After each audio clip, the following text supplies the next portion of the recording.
اعوذ باللہ من الشیطان الرجیم بسم اللہ الرحمن الرحیم الحمدللہ رب العالمین الصلاۃ والسلام علی محمد وآلہ الطیبین الطاہرین المعصومین۔ السلام علیکم ورحمۃ اللہ وبرکاتہ۔ پروگرام وسیلہ نجات کے ساتھ ہم آپ کی خدمت میں حاضر ہیں،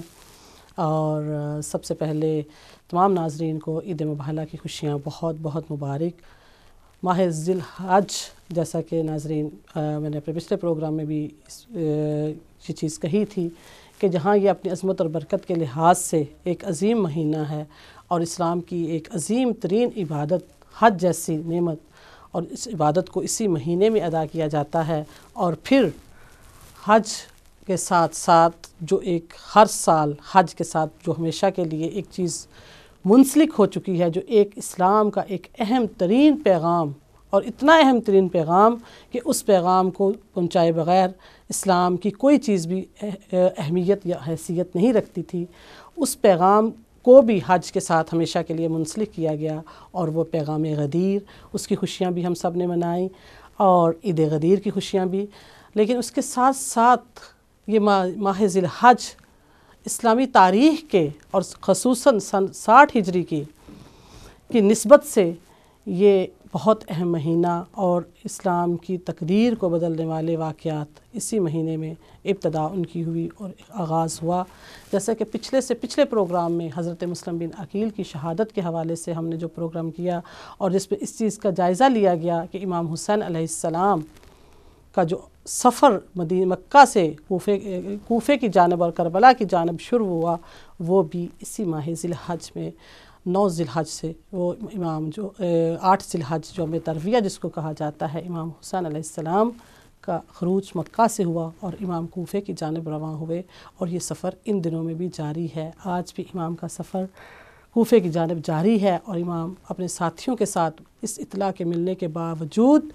کہ حضرت مسلم بن عقیل کی شہادت ہو چکی ہے، کوفے کا سقوط ہو چکا ہے، اور کوفی اپنے فطرت کے عین مطابق اپنے وعدے سے دستبردار ہو چکے ہیں۔ تو پچھلے پروگرام میں ہم نے اس چیز کا جائزہ لیا کہ جیسا کہ تاریخ میں اس چیز کو بکے ہوئے مورخین کی جانب سے اس طرح بیان کیا جاتا ہے، اور ہمیں ہماری درسی کتابوں میں بھی جو بچوں کو تاریخ کربلا پڑھائی جاتی ہے، اس میں اس واقعے کو اور اس عظیم ترین تحریک کو اس قدر معمولی بنا کر پیش کیا جاتا ہے تاکہ آنے والی نسلوں تک یا ہر دور کے مسلمانوں تک اس واقعے کی عظمت کو چھپایا جا سکے، اور اس کی اہمیت کو جس قدر ہو سکے اس کو کم کیا جائے۔ اور وہ تاریخ اس طرح بیان کی جاتی ہے کہ امام حسین علیہ السلام جیسے کہ آرام سے گھر بیٹھے ہوئے تھے، امام کو کوئی فکر نہیں تھی، امام کو کوئی معاشرے کی، کوئی حکومت کی، کوئی امام کو دین کی، اسلام کی کوئی فکر نہیں تھی۔ امام گھر میں آرام سے بیٹھے ہوئے عبادت میں مشغول تھے، عبادت و ریاضت میں، اور ایسے میں اچانک اہل کوفہ نے امام کو دعوت دی کہ ہم آپ کے ہاتھ پر بیعت کرنا چاہتے ہیں، اہل کوفہ آپ کو اپنا حکمران بنانا چاہتے ہیں۔ تو امام نعوذ باللہ اہل کوفہ کے اکسانے پر مدینہ سے باہر نکلتے ہیں اور مکہ آتے ہیں، اور مکہ سے پھر کوفے کی جانب امام رواں دواں ہو جاتے ہیں تاکہ اہل کوفہ کے ساتھ مل کر یزید کی حکومت کو گرا کر امام خود اقتدار حاصل کر سکیں۔ اور اس کے لیے مختلف ایسی بھونڈی اور بودی دلیلیں دی جاتی ہیں جو خود تاریخ اسلام خود ہی جن کو ریجیکٹ کر دیتی ہے، اور ہم نے اپنے پچھلے پروگرام میں اسی چیز پر بحث کی اور بات کی کہ کیا امام حسین علیہ السلام کی جو یہ تحریک یا نہضت یا یہ عظیم ترین قیام جو صرف سن 60 ہجری کے اختتام یا سن 61 ہجری کے آغاز تک ہی محدود نہیں تھا، اور جس پیغام کو اور جس تحریک کو قیامت تک کے لیے ہر حریت پسند انسانوں کے لیے ایک مشعل راہ بننا تھا، کیا وہ تاریخ اتنی معمولی تھی کہ صرف چند لوگوں کے اکسانے پر یا چند لوگوں کے کہنے پر اس کا آغاز کیا گیا، اور امام حسین علیہ السلام جیسی عظیم ترین ہستی نے اپنا سب کچھ صرف اس وجہ سے قربان کر دیا؟ تو تاریخ نے، جیسے کہ ہم نے اپنے پچھلے پروگرام میں اس چیز کا جائزہ لیا کہ تاریخ اس چیز کو غلط ثابت کرتی ہے کہ امام حسین علیہ السلام صرف کوفے والوں کے کہنے کی وجہ سے اپنی تحریک کا آغاز کرتے ہیں، کیونکہ معاویہ بن سفیان کی ہلاکت کی خبر سب سے پہلے پورے عالم اسلام سے پہلے سب سے پہلے مدینہ میں پہنچتی ہے، اور والی مدینہ کی توسط سے یہ سب سے پہلے امام حسین علیہ السلام کو اس خبر کے بارے میں پتہ چلتا ہے کہ وہ اس دنیا سے جا چکا ہے۔ گورنر شام، امیر شام اس دنیا سے رخصت ہو چکا ہے۔ تو اس کے فوراً بعد جب امام حسین علیہ السلام سے بیعت طلب کی جاتی ہے تو امام فوراً انکار کر دیتے ہیں اور فوراً ہی مدینہ چھوڑ کر مکہ کی طرف روانہ ہو جاتے ہیں، تاکہ اہل اسلام کے اس مرکزی شہر کو جہاں تمام عالم اسلام کے مسلمان حج اور عمرے کے لیے تشریف لاتے ہیں اور وہاں آتے ہیں، تو امام یہ مسئلہ پوری امت اسلامیہ کے سامنے رکھیں کہ اب حکومت کس کے ہاتھ میں ہے، اب اقتدار پر کون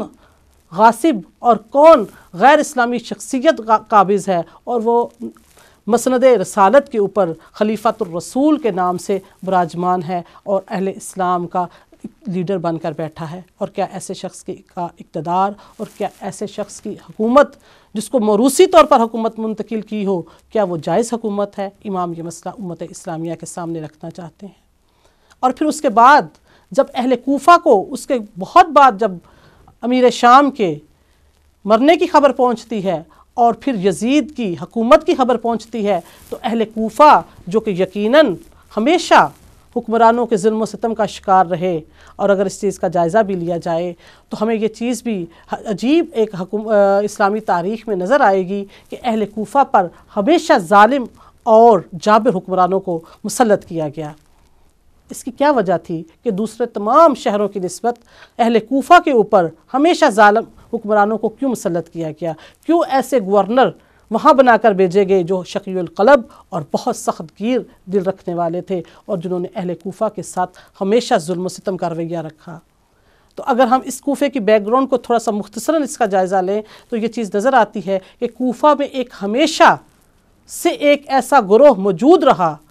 جو علمی طور پر، روحانی طور پر اور دینی طور پر اور اخلاقی طور پر ہمیشہ سب سے برتر گروہ تھا،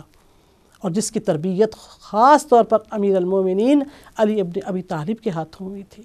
جنہوں نے امام کے وہ عظیم ترین خطبے جو امام نے منبر کوفہ پر دیے وہ اس سے مستفید ہوئے، اور دین اور علم کے ساتھ ساتھ اسلام کی حقیقت کو انہوں نے امام کی زبان سے سمجھا۔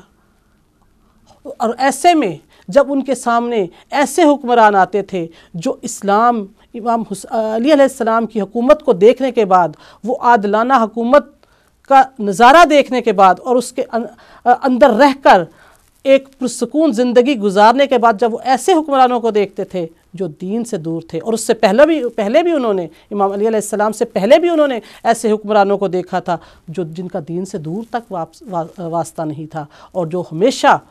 ظلم و ستم اور جور و جبر کے ذریعے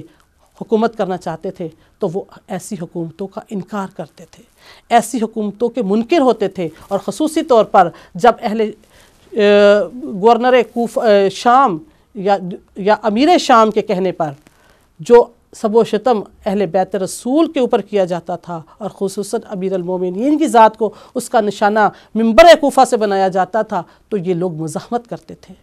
یہ لوگ مزاحمت کا سبب بنتے تھے۔ تو ایسے میں ہمیشہ مرکز کی یہ خواہش رہی کہ یہاں ایسے لوگوں کو بھیجا جائے، ایسے لوگوں کو مسلط کیا جائے گورنرز کو جو ان لوگوں کے اوپر قابو پا سکیں، اور پھر یہ گورنرز اپنے ظلم و ستم کی وجہ سے اور اپنے شکاوت کی وجہ سے ایسے لوگوں کے ساتھ ہمیشہ سختی کا برتاؤ کرتے تھے۔ تو اہل کوفہ نے جب وہ حکومتیں دیکھی ہوئی تھی اور ان کے درمیان 4 سالہ اور 4.5 سالہ اس حکومت کا بھی نظارہ کیا تھا جو روئے زمین پر سب سے زیادہ عادلانہ حکومت تھی، اور جس کا حکمران ایک فقیر اور ایک غریب کے ساتھ بیٹھ کر معاشرے کے سب سے حقیر انسان کے پاس بیٹھ کر اپنا کھانا کھایا کرتا تھا۔ تو ایسے میں جب ان کو یزید جیسے فاسق اور فاجر کی حکومت کی اطلاع ملتی ہے کہ اب ان کا حکمران، پورے امت اسلامیہ کا حکمران ایسا شخص بن گیا ہے، اور پھر اس کے بعد انہیں یہ بھی خبر ان کی چیز ان کے علم میں تھی کہ اب کوفے کے اوپر یزید جیسے گورنرز بھی آئیں گے، تو ایسے میں ایک فطری طور پر اس گروہ کی خواہش تھی اور دوسرے لوگ بھی جو عام معاشرہ تھا، کوفے کے لوگوں کو میں اگر یہ گروہ تھا تو باقی لوگ عام لوگ تھے. اگر ایک شکی قلب گروہ کو نکال دیا جائے یا ایک سعادت مند گروہ کو نکال دیا جائے تو اس کے بعد جو کوفے کی آبادی تھی وہ عام لوگوں جیسی تھی، جیسے کہ عام شہروں میں ہوتی ہے، جس میں معمولی لوگ رہتے ہیں جو دین سے محبت بھی کرتے ہیں اور بعض دفعہ دین سے دور بھی ہو جاتے ہیں. تو ایسے میں ان سب لوگوں کی خواہش یہ تھی، چند لوگوں کو چھوڑ کر، کہ کوفے کے اوپر اب ایسی حکومت آئے، ایسا گورنر آئے جس کے سائے میں وہ ایک امن اور سکون کی زندگی بسر کر سکیں. تو جب وہ یزید کی حکمرانی کا ان کو پتہ چلتا ہے تو فطری طور پر ان کی یہ خواہش تھی کہ یزید کی حکومت کا خاتمہ ہو اور یہاں ایک صالح اور نیک حکومت قائم ہو. اور انہوں نے جیسا کہ میں نے بتایا کہ امیر المومنین علی ابن ابی طالب کی حکومت کا نظارہ کیا ہوا تھا، تو اب روئے زمین پر امام امیر المومنین کے بعد امام حسین علیہ السلام سے بڑھ کر کوئی بہتر شخصیت انہیں نظر نہیں آتی تھی، اور نہ ہی اس وقت عالم اسلام میں امام حسین علیہ السلام سے برتر کوئی ہستی تھی، موجود بھی نہیں تھی. تو ان کا توجہ یقیناً امام حسین علیہ السلام کے ساتھ تھا،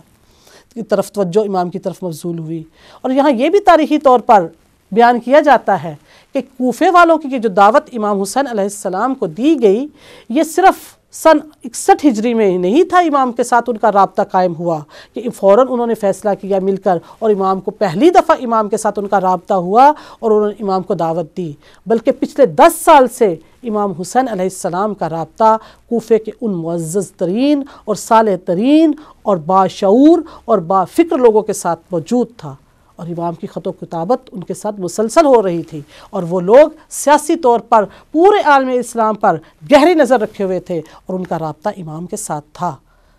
اور جب یزید کی حکومت کا آغاز ہوتا ہے تو پھر اہل کوفہ سب مل کر اس چیز پر متفق ہو جاتے ہیں کہ اب ہمیں کوئی سٹینڈ لینا پڑے گا، اور ایسی حکومت کے قیام کے لیے ہمیں راہ ہموار کرنی پڑے گی، اور ایسی حکومت کو قائم کرنے کے لیے ہمیں قیام کے لیے اس کا حصہ بننا پڑے گا جو ایسی حکومت، صالح حکومت معاشرے میں قائم و دائم رہ سکے. تو امام حسین علیہ السلام کو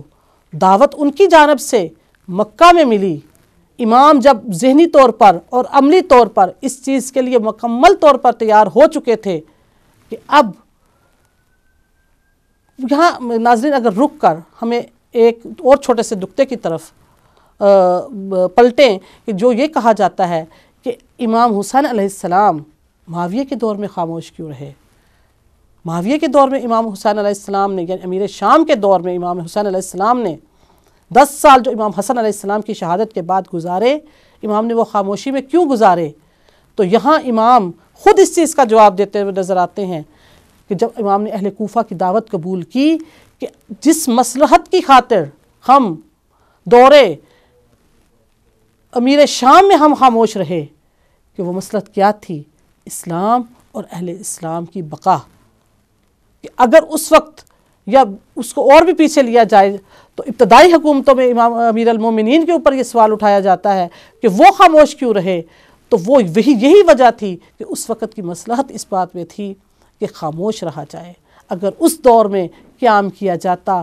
تلوار اٹھائی جاتی، تو اسلام بھی ختم ہو جاتا اور مسلمان بھی ختم ہو جاتے، کیونکہ وہ انتہائی نازک دور تھے. اس وقت بقا اسی میں تھی کہ مصلحت اسی میں تھی کہ خاموشی اختیار کی جائے. لیکن اب یزید کے دور میں امام خود کہہ رہے ہیں کہ اب مصلحت اس میں ہے کہ اب قیام کیا جائے. یعنی جس مصلحت کی خاطر دورے امیر شام میں خاموشی اختیار کی تھی، اب وہی مصلحت اس بات کی متقاضی ہے کہ اب قیام کیا جائے، ورنہ وہ مصلحت ہی ختم ہو جائے گی جس کے لیے سابقہ دوروں میں خاموشی اختیار کی گئی تھی. یعنی کہ اب حالات اس قسم کے ہیں کہ اب اگر خاموشی اختیار کی گئی تو اب اسلام خاموشی کی وجہ سے ختم ہو جائے گا. اب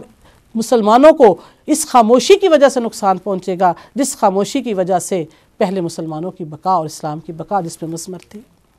تو ایسے میں امام یہ فیصلہ کر چکے تھے کہ اب یزید کی حکومت کے خلاف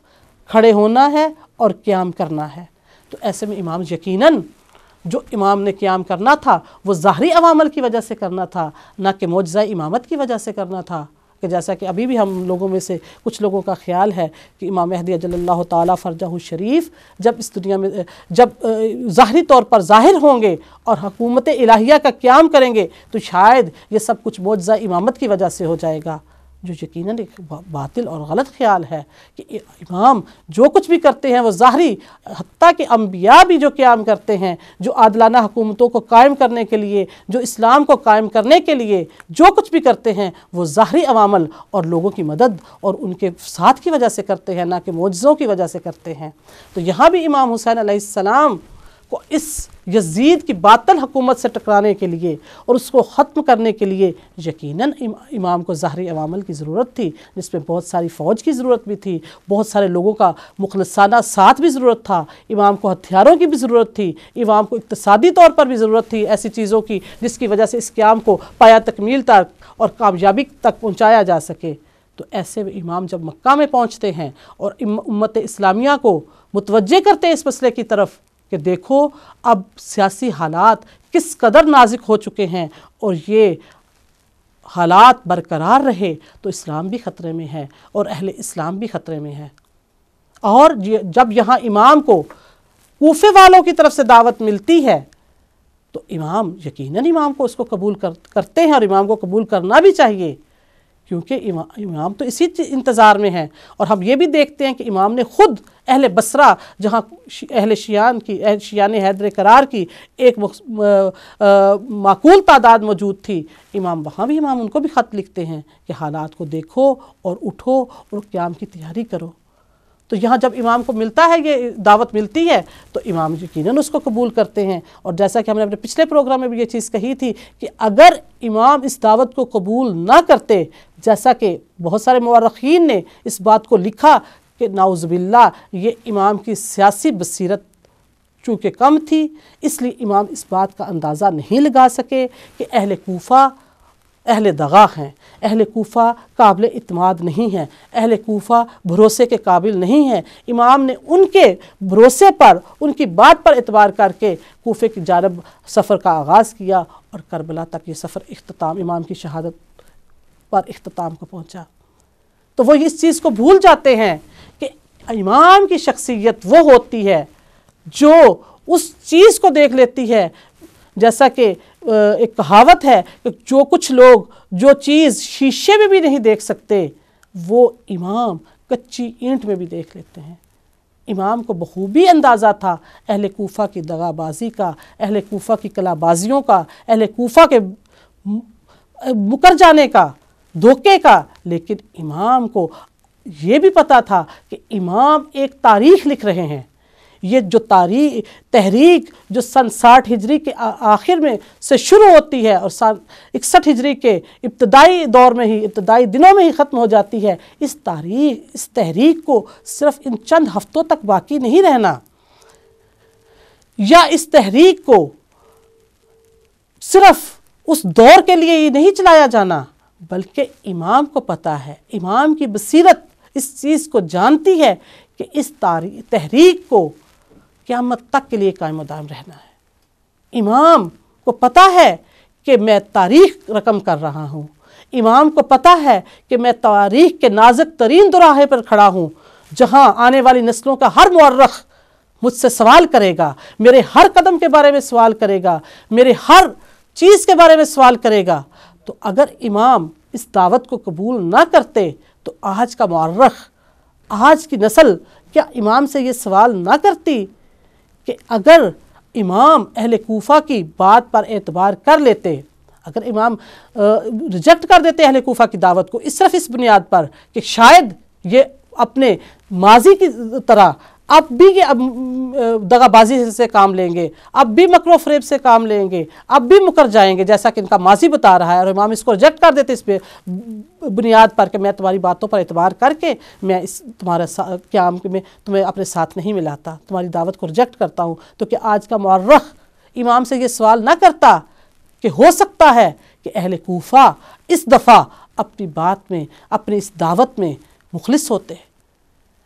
ہو سکتا ہے کہ اہل کوفہ پورے خلوص کے ساتھ اور پوری تیاری کے ساتھ اپنے ماضی کو دھونے کے لیے، اپنے ماضی کے اوپر لگے ہوئے اس دھبے کو دھونے کے لیے پوری طرح اس دفعہ تیار تھے۔ اور اگر امام اہل کوفہ کی دعوت قبول کر لیتے اور ان کے ساتھ مل کر یزیدی حکومت کو ختم کر دیتے تو آج اسلام کی تاریخ ہی کچھ اور ہوتی۔ مسلمانوں کو ہمیشہ کے لیے خون ریزی سے، قتل و غارت گری سے اور ظالم حکمرانوں سے نجات مل جاتی۔ اور اس دور میں اگر ایک نیک اور صالح حکومت امام کی قائم ہو جاتی تو آنے والی حکومتوں کو بھی ایک نمونہ عمل مل جاتا، اور پھر اسلام کا مقدر اور مسلمانوں کی تقدیر کچھ اور ہی ہوتی۔ اور کیا اہل مورخ کیا امام پر یہ بھی سوالیہ نشان نہ لگاتے کہ امام نے صرف اس وجہ سے اہل کوفہ کی اس دعوت کو ٹھکرا دیا تھا کہ امام ذہنی طور پر یا دلی طور پر یزید کی حکومت کو جائز تصور کرتے تھے، اس لیے اہل کوفہ کے ساتھ مل کر امام نے قیام نہیں کیا اور اس قیام سے انکار کر دیا کہ وہ یزید کی حکومت کو ناجائز تصور نہیں کرتے تھے؟ جیسا کہ پہلے بھی یہ سوال ہم پر اٹھایا جاتا ہے کہ امیر المومنین علی بن ابی طالب اگر خاموش رہے ابتدائی خلافتوں میں تو جیسا کہ کہا جاتا ہے کہ شیعی موقف یہ ہے کہ امام وہ حکومتیں اہل غدیر کے پیغام کے بعد وہ حکومتیں ناجائز طور پر منعقد کی گئی تھیں، تو اگر وہ ناجائز تھیں تو امیر المومنین اتنی شجاعت اور اتنی شجاعانہ شخصیت رکھنے کے باوجود اس حکومتوں کے خلاف کیوں نہیں اٹھ کھڑے ہوئے؟ تو کیا امام حسین علیہ السلام کے اوپر بھی یہ بات نہ آتی کہ امام اگر اس حکومت کو ناجائز تصور کرتے تھے، جیسے کہ امام کے خطبات تاریخ میں تھے، امام کی باتیں تاریخ میں تھیں، تو کہتے کہ اگر امام زبان سے یہ سب کچھ کہہ رہے تھے تو عملی طور پر امام نے اس کے خلاف کیوں نہیں کچھ کیا؟ تو ناظرین، تو یقیناً امام ایک تاریخ رقم کر رہے تھے جس کی وجہ سے امام نے ان کوفہ والوں کی ماضی کے باوجود، ان کے ماضی کو دیکھنے کے باوجود اس دعوت کو قبول کیا۔ اور یہ صرف اور صرف اہل کوفہ کی دعوت ہی نہیں تھی جس کی وجہ سے امام نے یہ قیام کیا، بلکہ اہل کوفہ کی دعوت امام کے عملی اقدام کرنے، یعنی کہ مدینہ چھوڑ دینے اور بیعت سے صریحاً انکار کر دینے اور مکہ میں اپنے قیام کی وجہ سے امام نے اس چیز کو ثابت کیا کہ امام سب سے پہلے اس چیز کے بارے میں وہ سوچ رہے تھے اور شعور رکھ رہے تھے، اور امام نے ارادہ کر لیا تھا کہ میں نے یہ قیام یزید کے خلاف ضرور کرنا ہے۔ بریک پر جانے کا وقت ہوا چاہتا ناظرین، ہمارے بریک سے واپسی پر انشاءاللہ یقیناً ہم اپنی گفتگو کا آغاز یہیں سے کریں گے، ہمارے ساتھ رہیے۔